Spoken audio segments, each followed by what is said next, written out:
Alors salut, aujourd'hui on va couvrir par rapport en fait les équations et comment en fait résoudre une équation en fait du premier degré.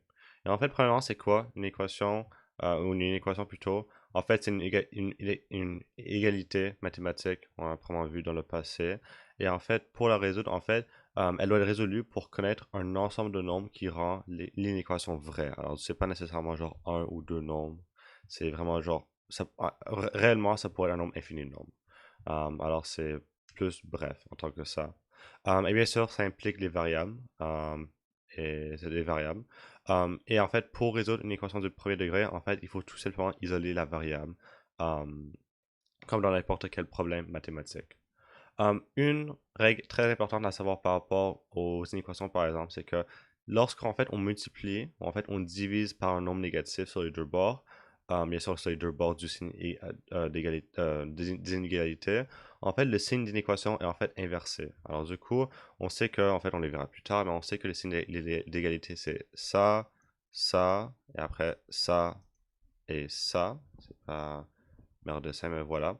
En fin de compte, c'est quelque chose plus grand que quelque chose. Et du coup, si on fait genre, on a, je sais pas, 5, on a 6 ici, et on décide de faire fois, moins un et fois moins un sur les deux bords, en fin de compte, on se retrouvera avec un résultat comme moins 5, mais après on changera la direction de l'inégalité et ça. Alors ça serait euh, ouais, voilà. Ça serait en fait pas un très très bon exemple parce que ça fait pas logiquement du sens là. Mais ça serait en fait qu'est-ce qu'on ferait? Alors juste faire gaffe, changer de signe. Même truc s'applique ici bien sûr. Et voilà.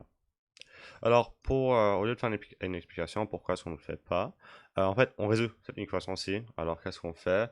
Bien sûr, c'est juste isolé comme dans n'importe quel problème. Alors du coup, ici on fait les additions en premier. Alors du coup, on fait moins un sur les deux bords.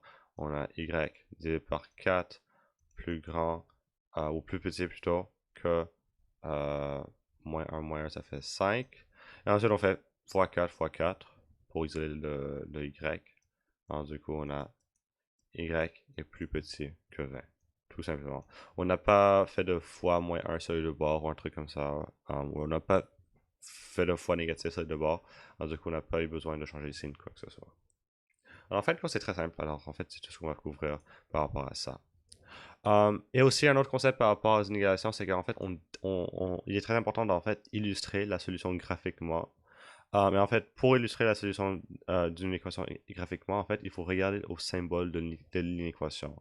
Et en fait, c'est en regardant au symbole d'une équation, en fait, on peut connaître si il faut dans notre graphique, en fait, un cercle creusé ou rempli, ou creusé ou rempli. Aussi, c'est en voyant le signe d'inégation um, qui en fait qui nous dit s'il faut pointer la flèche vers la droite et vers la gauche. Alors premièrement par rapport au cercle rempli ou pas rempli, en fait c'est quoi? En fait le cercle rempli ça implique en fait ça indique que la valeur retrouvée est en fait inclue dans l'ensemble des nombres qui rend l'équation vraie. En fait, on verra ça plus tard. Alors que le cercle creusé qui est celle-ci, n'inclut pas la valeur trouvée. Alors, dans ce cas-ci, par exemple, ici, si on a une droite comme ça, et on a une flèche comme ça, et on met que quelque chose, on disait que quoi? On a 5 ici, en fait ça devrait être en bas, ici 5. Et si notre truc il dit que x est plus grand que 5, en fin de compte, ici, on mettrait le cercle en, ici. Ça indiquerait qu'on est à 5, mais on ferait une flèche comme ça, puisque, puisque c'est pas rempli, ça veut dire qu'on exclut le 5. Parce que bien sûr, ici, 5 est plus grand que 5, ou x est plus grand que 5, on exclut le 5. C'est 5.1, 5.2, etc., mais il n'y a pas de 5. Si par exemple, ça serait plus grand ou égal à 5, maintenant, on mettrait le trou ici, où on remplirait le trou, le cercle, parce que 5 c'est aussi une variable qui est justifiée comme réponse. Alors, on verra ça plus tard, je ferai des exemples, mais ça c'est le concept en bref. Alors, on met le cercle à trouver si le symbole d'une équation est plus grand que ou est plus petit que. Alors, du coup, c'est exactement ça. On met le cercle, voilà, pas rempli, ou creusé plutôt, si c'est plus petit ou plus grand que. Et on met le cercle, et on met le cercle rempli, en fait, si l'équation est plus petit ou égal à ou plus grand que ou égal à. Alors, c'est justement ça. Alors, ça, c'est juste des trucs de base. Il y a aussi par rapport à la flèche, qui est aussi l'autre concept de quelle direction on pointe. En fait, on pointe la flèche vers la droite si le symbole de l'équation est plus grand que ou égal ou plus grand que. Alors, qui est justement ici. Alors, plus grand que 0, par exemple, on mettrait le point ici et on mettrait la flèche comme ça. Ce serait ça. Et on pointe la flèche vers la gauche si le symbole de l'équation est plus petit que ou égal ou est plus petit, tout simplement. Alors, c'est juste des trucs de base, mais c'est vraiment simple en réalité. Alors, maintenant, on peut faire l'exercice vite fait. Comment est-ce qu'on illustre ça? Alors, premier exemple ici, x est plus grand ou égal à 25. Premièrement, on trouve le 25. Alors, du coup, il faudrait mettre un cercle ici. Est-ce qu'il est creusé ou est-ce qu'il n'est pas? Bon, en fait, je vois qu'il y a une égalité. Bon, en fait, c'est plus grand ou égal. Alors, du coup, il y a un morceau d'égalité. Égalité, on met le cercle rempli parce qu'on inclut le 25 comme réponse possible pour ça. Et on sait que x est plus grand que ça. Alors, du coup, on essaie de trouver des valeurs. On veut les variables x qui sont plus grands que 25. Alors, du coup, on va aller vers la droite. Alors, c'est tout simplement ça. Il n'y a pas rien d'autre. Ici, cette fois-ci, y est plus petit que 3. Alors, on sait qu'il n'y a pas de signe d'égalité ici. Alors, du coup, on met un cercle pas rempli. Ou un cercle creusé plutôt. Du coup, on met un cercle. Et y peut seulement des valeurs plus petites que 3. Alors, du coup, on va vers la gauche. Comme ça. Et voilà, c'est tout simplement ça. Alors, pas vraiment complexe. Et maintenant, on peut essayer d'utiliser ces concepts ensemble et on va essayer de résoudre premièrement une équation et après la démontrer sur une droite numérique. Alors du coup, ici, on ferait les mêmes étapes. On ferait x3 fois 3, c'est comme ça, et 15. Ensuite, on ferait moins 2, et du coup, on se retrouverait avec 13.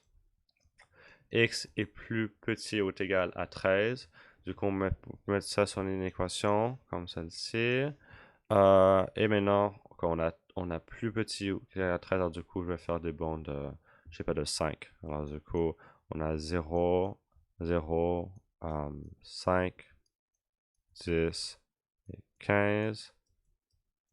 Et ici, je peux faire moins 5, moins 10 et moins 15. Et en fin de compte, on trouve notre 13 qui est genre environ ici, quoi. Ici. Et c'est plus petit ou égal, alors du coup on remplit le cercle. Et Z, ça peut être des variables plus petites que ça, alors du coup on met une flèche comme voilà. Et c'est ça, c'est pour ça.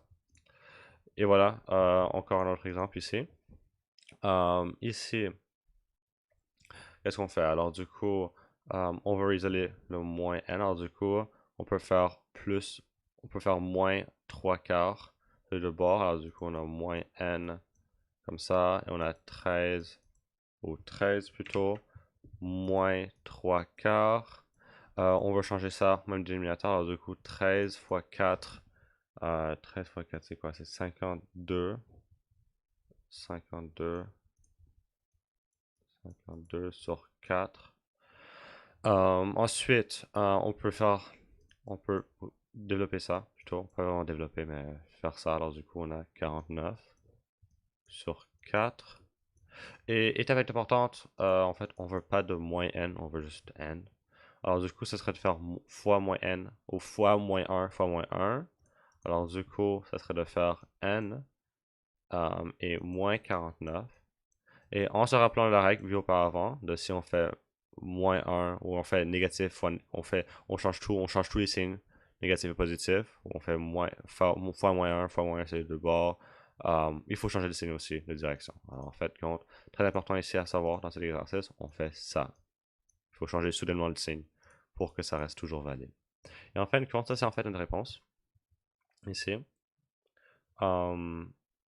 Et en fin de compte, ici, maintenant, on peut essayer de trouver notre graphique. En fait, trouver la réponse de notre graphique. Alors, on peut essayer de mettre ça dessus. Moins 40, 49 divisé par 4, ça fait... Attends, 49 divisé par 4, ça fait environ 12,25. Alors, environ 12,25. C'est en fait précisément ça, mais bref. Alors du coup, on peut faire des bons 5 encore une fois. On a 5, on a 10, on a 15, on a moins 5, moins 10 et moins 15. Et en fin de compte, c'est n. Alors 12,25, ça serait premièrement ici. 25, ça serait genre ici, quoi. Ici, on ne le remplit pas, est plus petit que... En fait, c'est moins 12, désolé. Mauvais truc. En fait, ce serait moins 12,25. Alors du coup, on se retrouverait ici. Et maintenant, en fait, ça serait n est plus petit que ça. Alors en fin de compte, notre graphique, il irait comme ça. Idéalement, si on voulait vraiment faire une multiplication, idéalement, on ne devrait pas avoir tout cet espace ici qui sert à rien. Il faudrait plutôt faire comme ça un truc plus genre, je sais pas, équilibré plutôt. Mais en fin de compte, ça marche toujours, techniquement, ça devrait toujours fonctionner. Et en fin de compte, c'est ça. Finalement, on a aussi un exercice pas mal genre qui utilise les mêmes concepts par rapport aux inégalités. Mais en fin de compte, c'est des concepts vraiment faciles. Et ça utilise les mêmes techniques de développement de binômes qu'on avait auparavant. Alors en fait, je ne vais pas le faire. J'ai juste fait ici. Mais c'est juste pour démontrer une autre application où on pourrait utiliser les inéquations.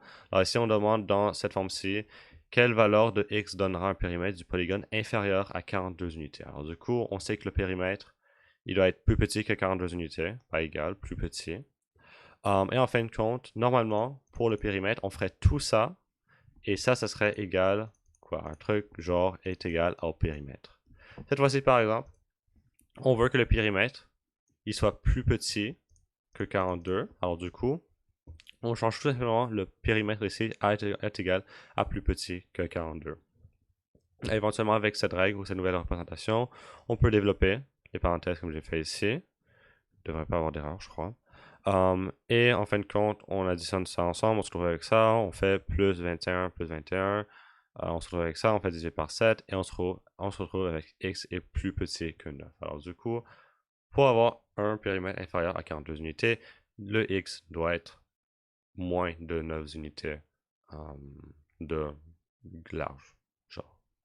Alors, en réalité, pour les équations, c'est ça, et merci, c'est tout.